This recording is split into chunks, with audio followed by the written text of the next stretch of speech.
Welcome back to our channel. Today we're visiting Bonaire, part of the stunning Dutch Caribbean. This paradise forms the B in the famous ABC Islands, which includes Aruba, Bonaire, and Curaçao.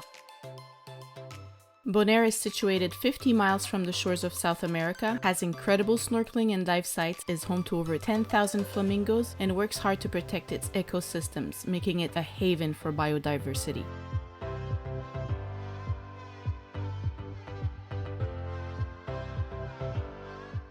My friend and I visited for half a day during a cruise, and we opted for a North and South Island excursion with Shehnikah Tours.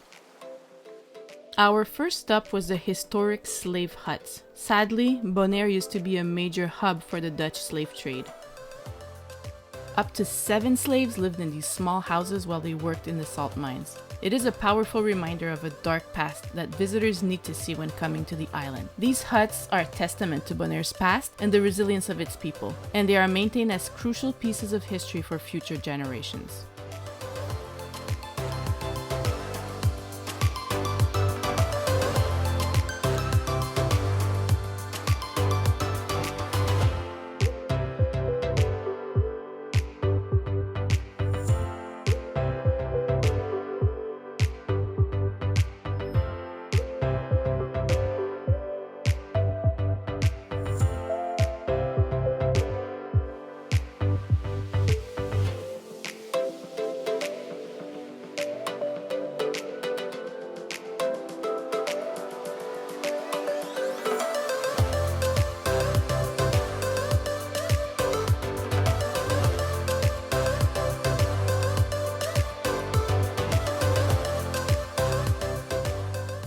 Not too far, we stopped at the salt mines with beautiful white pyramids made of salt crystals. They are striking because they stand next to pink lakes, which are actually ponds. The unique pink color of the lakes comes from microorganisms that thrive in the highly salty waters.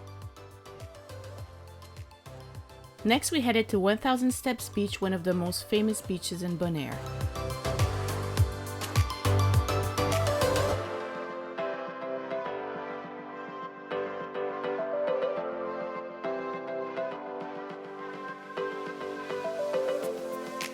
The reefs at this beach are a paradise for divers and snorkelers alike. It is located next to a high cliff, so to reach the beach you have to go down a limestone staircase. It may be called 1000 steps, but in reality there's only 67 steps.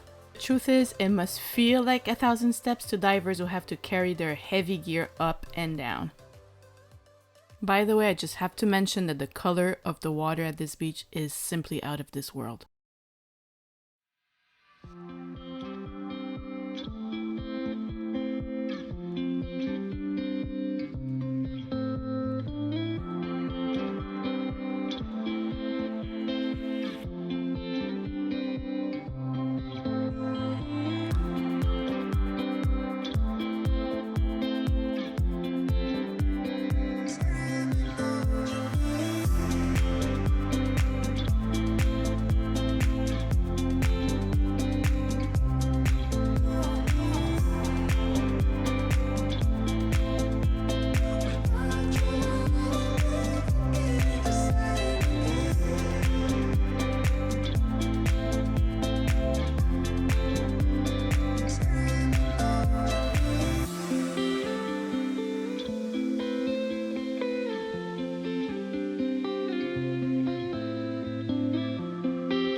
While driving, we came upon an abandoned plantation built around 1868, and here they used to raise goats, produce aloe, charcoal, and dye wood. We wandered around the ruins for a short time and explored the buildings.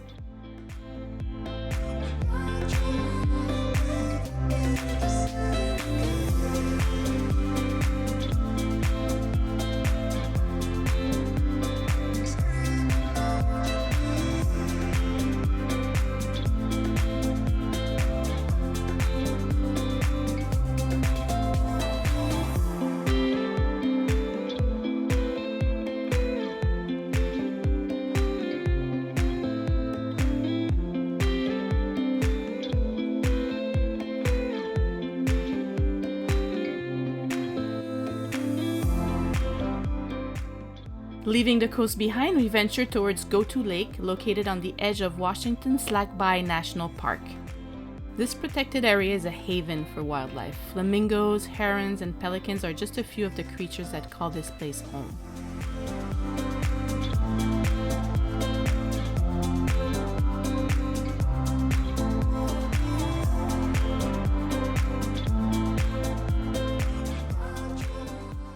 If you love to travel as much as we do, then join our community by hitting the subscribe button. Next, we headed to Kadushi Distillery, the only distillery on the island. Here they take pride in their commitment to sustainable practices. They use renewable energy sources and locally sourced ingredients to create their products.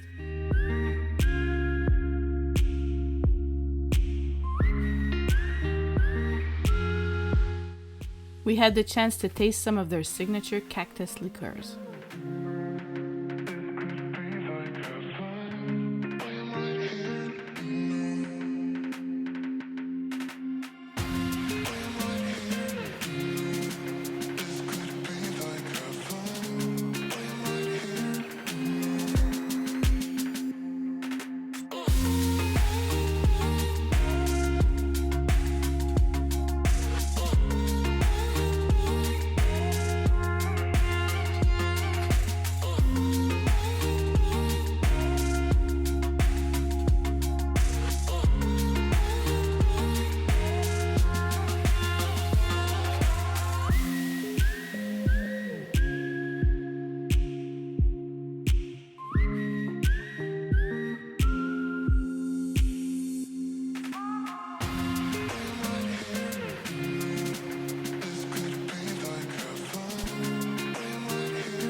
Our last stop was Seru Largu, a hilltop viewpoint that offers breathtaking panoramic views of Bonaire. It's a popular spot for New Year's Eve celebrations where people gather to watch fireworks and enjoy the view.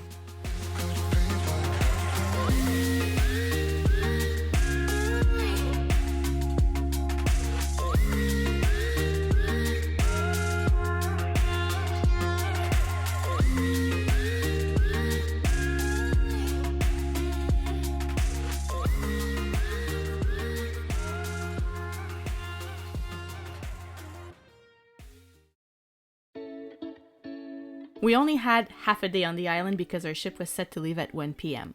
Everyone on our tour was a ball of stress and kept asking the lady in charge, are we going to make it before 12? So even though we made it before 12, actually way before 12, they all ran off to wait in line to get back on the ship. But my friend and I, we just couldn't do it.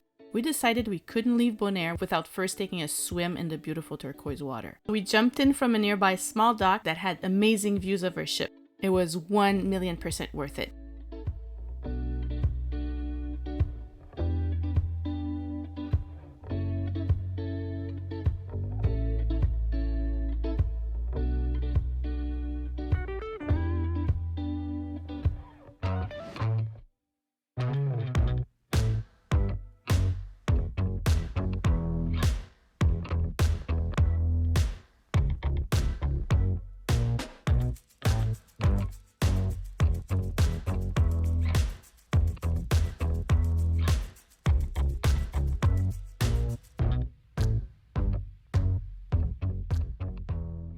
But soon the clock struck noon and our time on this paradise island drew to a close, so we made our way back, and guess what? We even had a little bit of time to do some shopping.